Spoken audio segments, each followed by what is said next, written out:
Au printemps 1955, la femme écrivain Ding Ling découvrit dans un coin de journal qu'une troupe de Kunsu offrait des représentations du kiosque des pivoines et de la salle de la vie éternelle.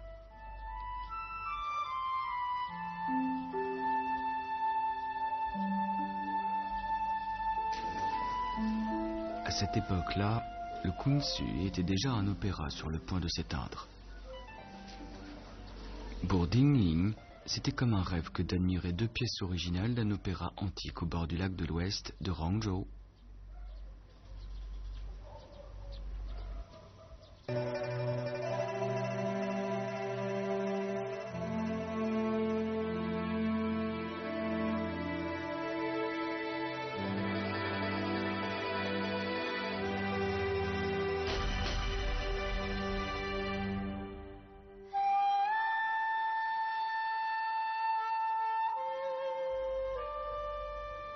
L'opéra Kunsu décrit librement l'adoration de la nature, la vie et la mort humaine et l'amertume sentimentale. Il exprime l'état d'esprit pur mais réprimé des lettrés, et durant 600 ans, il fit verser les larmes d'innombrables spectateurs.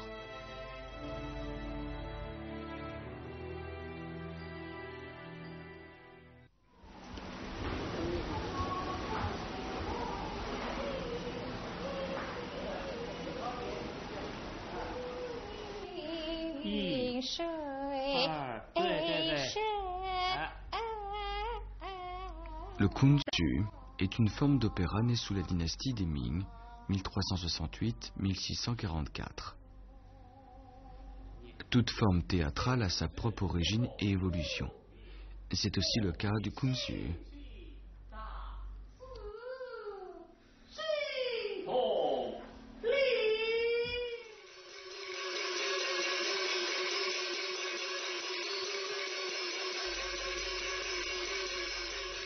Pendant l'été 1234, les forces alliées des Song du Sud et les Mongols ont pris Taizhou, capitale des Jin, dynastie splendide à l'époque.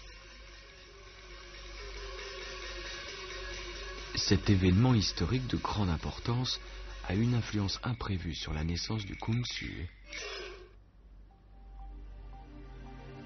Les Mongols ont conquis le monde sur le dos d'un cheval, mais ils n'eurent jamais l'idée d'en descendre afin de diriger ce pays.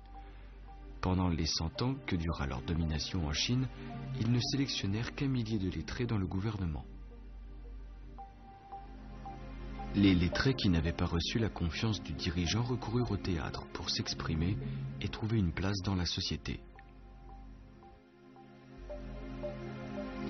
Guan Hanxing se considérait comme le chef de l'opéra Zazu et le leader du théâtre. Il se caractérisait ainsi. Je joue avec la lune du jardin Liang, je bois l'alcool de Dongjing, j'admire les fleurs de Luoyang et j'arrache les branches des saules de Zhongdai. Il paraissait désinvolte, mais au fond, il cachait une âme héroïque.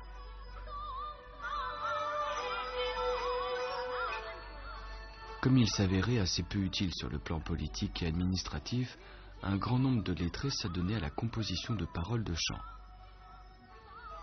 Le Zazu des Jin et des Yuan, ou l'opéra du Nord, se développait.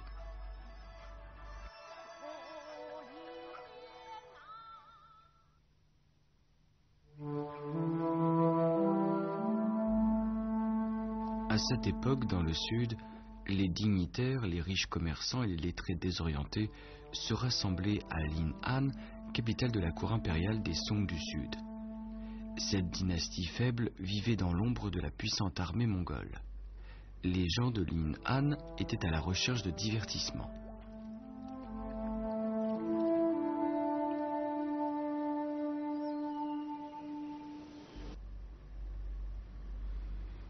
L'air populaire de la région rurale de Yongzia et les airs folkloriques du Zhejiang de l'Est ont donc eu la chance de se développer. L'accompagnement, le chant et les jeux s'unirent aux variations des airs. C'était l'opéra du Sud qui s'opposait à l'opéra du Nord.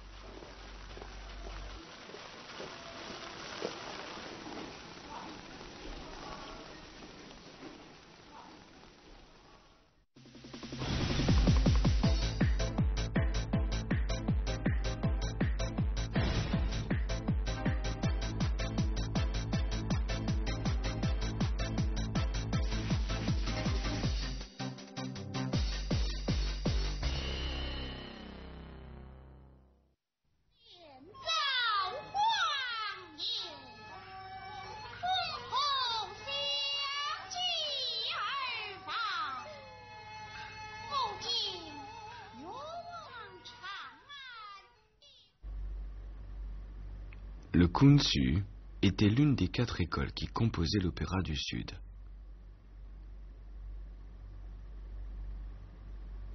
Au début de la dynastie des Ming, Wei Liangfu, originaire de Suzhou, fut celui qui développa le Kunsu en lui composant des airs exceptionnels.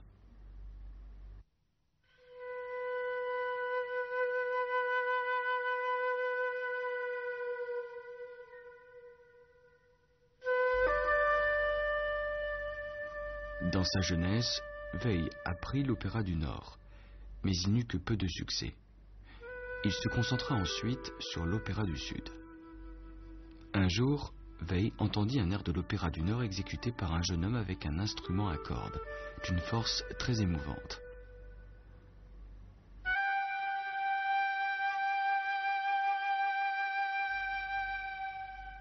Cet homme était Zhang Yetang, un célèbre musicien d'instruments à cordes de l'opéra du Nord.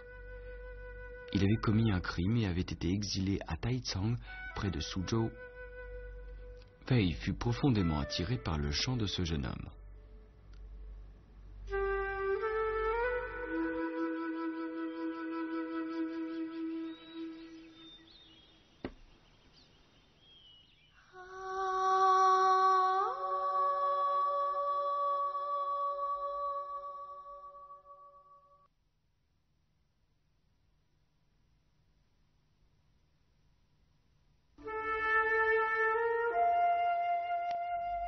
Dans les livres, il est raconté que les 2 hommes étudièrent les airs pendant 3 jours sans s'arrêter et qu'ils devinrent amis.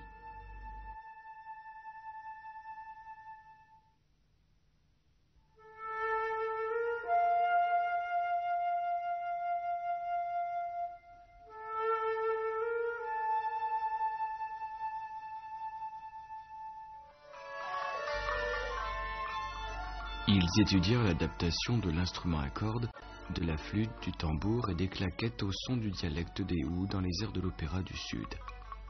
Ils créèrent ainsi un effet beaucoup plus riche pour l'accompagnement.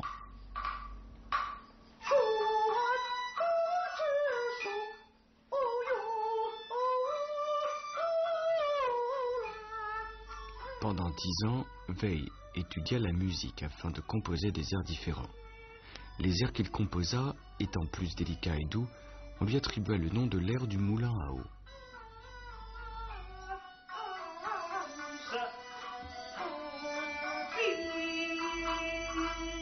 C'est grâce aux efforts de Wei que le Kunsu s'est perfectionné pour devenir un art très apprécié.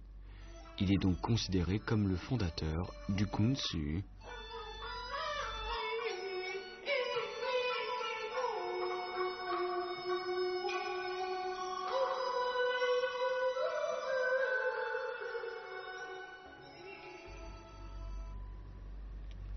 Durant 200 ans, le Kunsu a assimilé les points forts des 2 grandes écoles d'opéra pour devenir enfin la forme d'opéra la plus importante de la scène chinoise.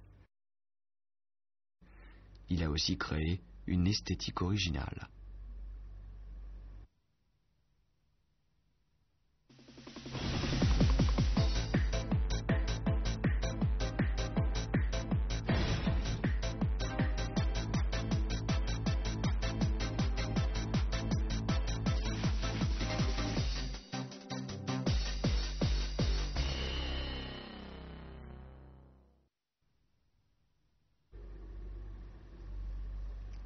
Les rôles du Kunsu se rangent en plusieurs catégories, selon le sexe et le caractère. Il est possible de distinguer 4 grands rôles. Shang, rôle masculin. Dan, rôle féminin. Ting, rôle au visage peint. Et Chou, le bouffon.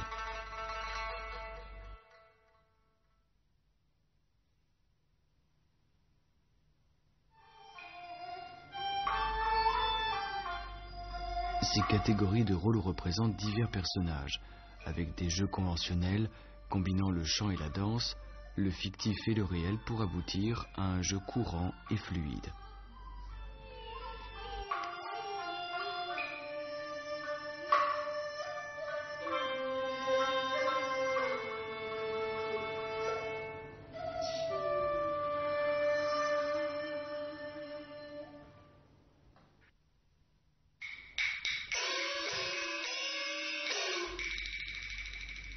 Sur la scène du Kunstü, les acteurs utilisent leur corps et les gestes afin d'exprimer ce qui est nécessaire. Le fouet relevé un peu haut signifie la montagne, le fouet pointé vers le bas représente un cours d'eau.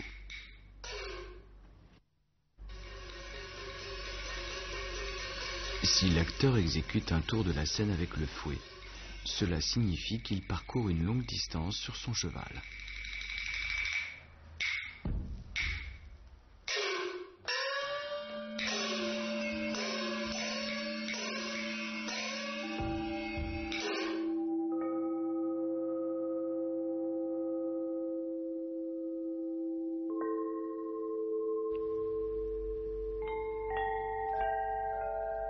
Selon la conception esthétique traditionnelle, le vide est une composante spirituelle essentielle.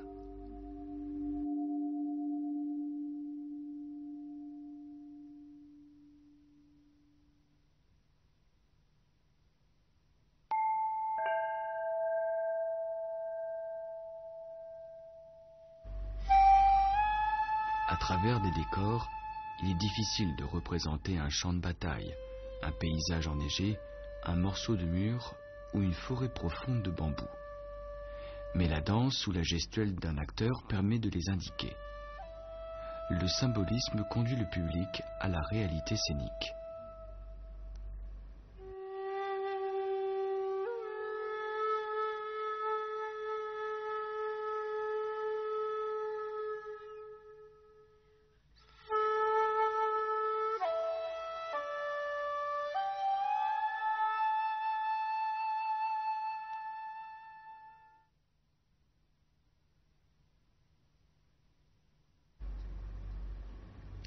En Occident, afin de noter la musique, une portée de 5 lignes est utilisée. Pour le Kunstü, on emploie une portée dite gongchi. Cette portée est écrite à l'aide de caractères chinois et est fixée près de la parole. Sheng, Chi, Gong, Fan, Liu, Wu, Yi représente la gamme complète des 7 notes do, ré, mi, fa, sol, la, si. Aujourd'hui, ces partitions nous permettent d'exécuter la musique datant de centaines d'années.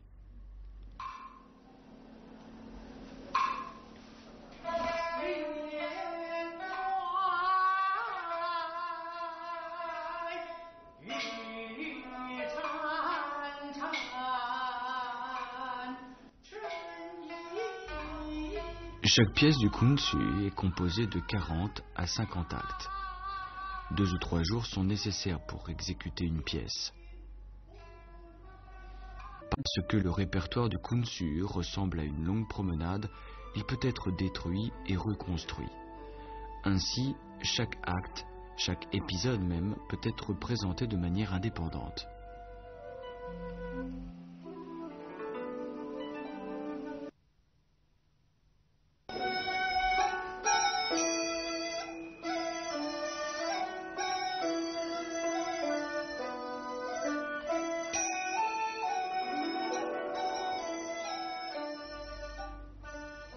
Cette structure théâtrale souple et relâchée est tout à fait opposée à celle du théâtre occidental, qui observe une structure très rigoureuse.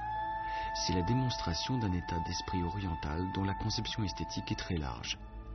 Il est intéressant de remarquer cette vitalité intéressante dans le théâtre chinois.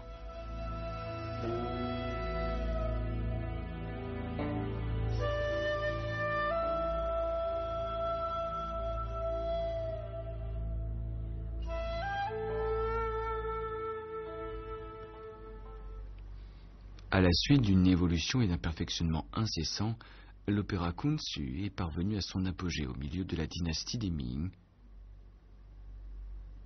À cette époque-là, un grand maître dramaturge vit son entrée dans l'histoire. Il s'agit de Tang Xianzu. Tang aimait de son vivant ce qui était naturel. Il réussit à passer le dernier examen impérial et à obtenir une fonction subalterne dans le gouvernement. Il fit cependant une critique écrite au sujet du premier ministre Chen Shixing, qui commettait beaucoup d'erreurs et accaparait le pouvoir. Cet acte lui interdit à jamais toute promotion. il démissionna à l'âge de 49 ans. Après son retour dans son pays natal, il se lança corps et âme dans la création de l'opéra Kunsu. En 20 ans, il créa 5 œuvres que nous connaissons tous aujourd'hui. Le kiosque des pivoines est la plus célèbre de ses œuvres. L'héroïne, Tu Linian, est la fille de Du Bao, le préfet de Nan'an. Un jour, elle va se promener dans le jardin familial et elle s'y endort. Elle fait alors un rêve dans lequel elle est éprise du lettré Liu Mangmei. Par la suite, elle tombe malade de chagrin et meurt.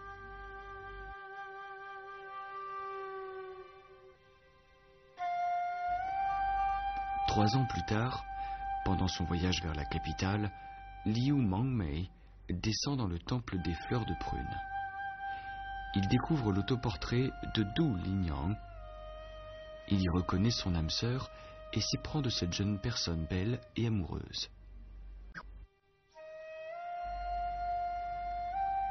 Liu Mangmei ouvre la tombe de Du Linian et par miracle, celle-ci ressuscite. Par la suite, et en dépit des obstacles conventionnels, ils se marient.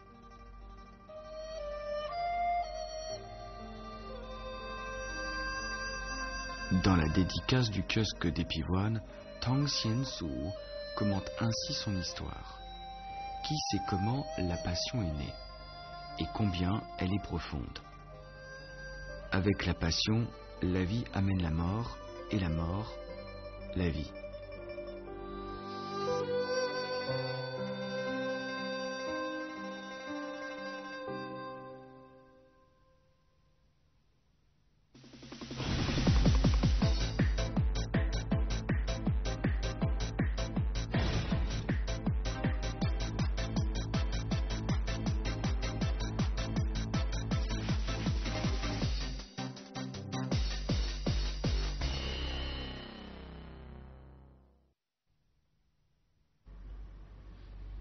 En 1668, l'ancêtre de Kangxi, des Qing, Hongsheng, un lettré de Qiantang, de la province du Zhejiang, s'inscrivit au collège impérial.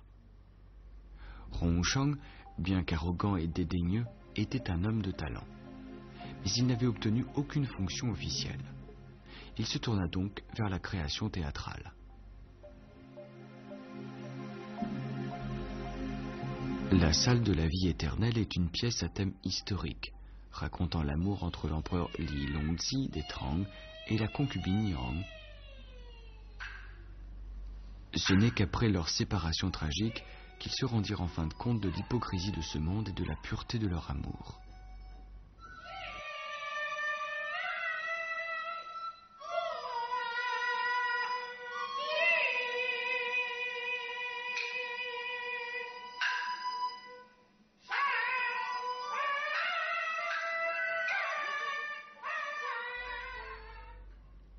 Une autre œuvre représentative du Kunsu est l'éventail aux fleurs du péché, créé aussi dans les années de Kangxi. Son auteur, Gong Shangzhen, est un descendant de 64e génération de Confucius. L'éventail aux fleurs de péché prend place autour de l'amour entre un lettré, Hou Fengyu, et la fameuse courtisane Li Xiangjun de Nanjing. Il décrit le déclin et la fin de la dynastie des Ming du Sud. Il est intéressant de remarquer que ces deux pièces ont pour sujet une histoire amoureuse et le destin du pays. C'était une façon adroite de la part des deux auteurs de raconter l'histoire. Et leur sort fut aussi semblable. Ils furent exclus du monde officiel après avoir terminé leur chef-d'œuvre.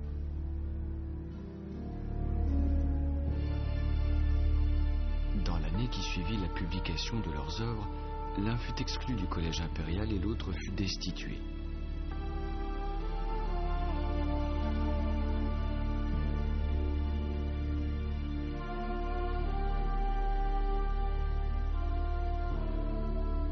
Cependant, l'esprit lucide du point de vue politique et historique des deux œuvres, ainsi que leur esprit humaniste, présidaient désormais la scène du Kunsu, et elles devinrent deux œuvres incontournables.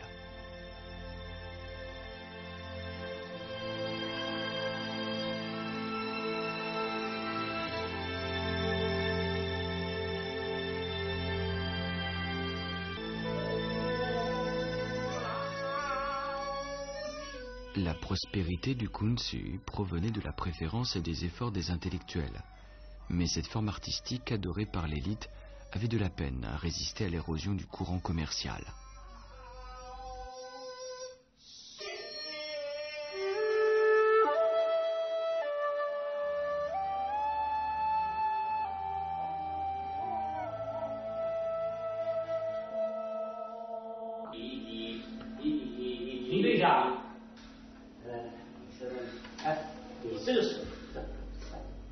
À présent, peu nombreux sont ceux qui veulent apprendre le Kunsu.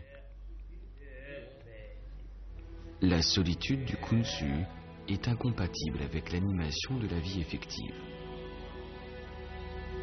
À présent, qui pourrait encore se rendre compte de la pensée tortueuse de Du Linyan, qui pourrait encore renoncer à la vie au nom de l'amour?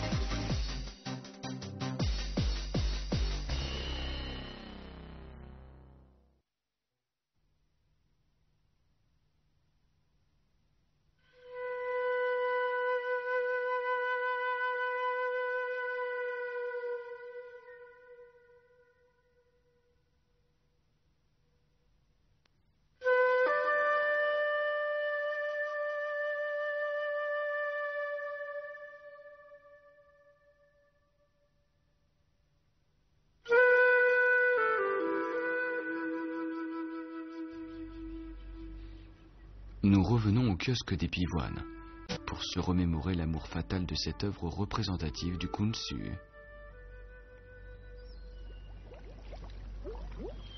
Tu Linyan est une jeune fille enchaînée par l'esprit féodal. Quand elle entre pour la première fois dans le jardin familial, elle est surprise par le beau paysage.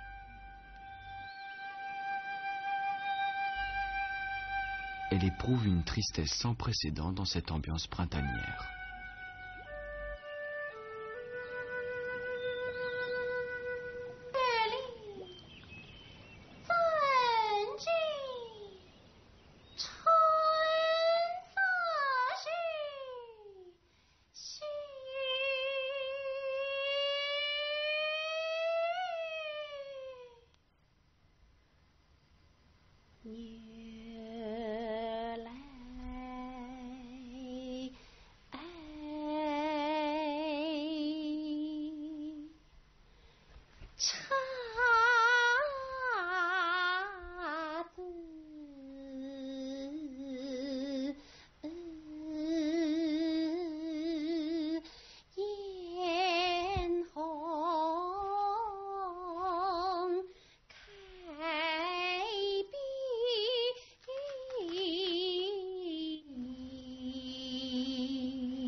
Du se rend compte de la beauté de la vie pour la première fois et s'éprend du lettré Liu Mengmei, rencontré dans un rêve.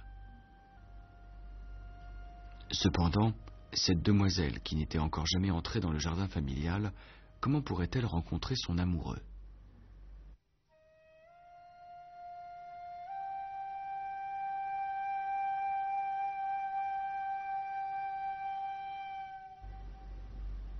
Privée de l'amour, Tu Linyang est morte.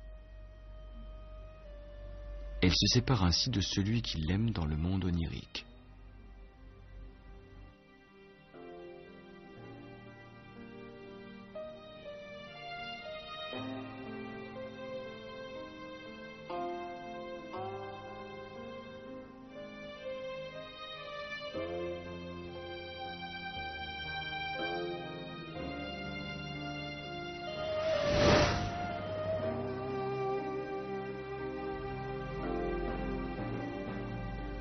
Or, à la fin de l'histoire, Tang Xianzu a réuni ce couple séparé par la mort dans une ambiance fantasque.